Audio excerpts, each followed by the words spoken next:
Natagpuang patay ang isang ginang at kanyang dalawang anak sa Catbalogan City, Samar. At sa Cebu City nakatakas ang isang lalaki mula sa mga dumukot umano sa kanya. Ating saksihan.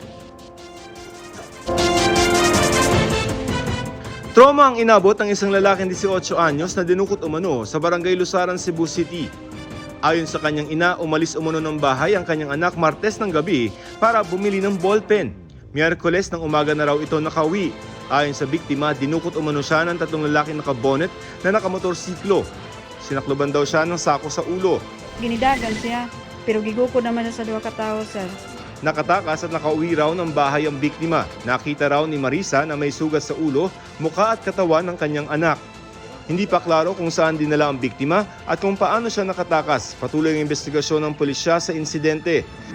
Sa Catbalogan, Samar, magkakayaka pa ng matagpuan sa Bukirin ang mga bangkay ng mag-iinang ito. Taddad ng taga ang ina, kanyang 3 taong gulang na anak at 5 buwang sanggol. Sa inisyal na investigasyon ng pulisya, ang kinakasama ng biktima ang nakadiskubre ng bangkay ng mga biktima. Agad daw na humingi ng tulong ang kinakasama sa barangay at sa ilang residente. Hindi pa natutukoy kung sino ang salarin at kung ano ang motibo sa pagpatay. Isang bagong silang na lalaking sanggol ang na-rescue ng mga pulis sa isang pickup truck sa Davao City. Kwento ng may-ari ng sasakyan, nagulat umano siya na makita niya ang isang eco bag na may lamang sanggol na nakakabit pa ang umbilical cord.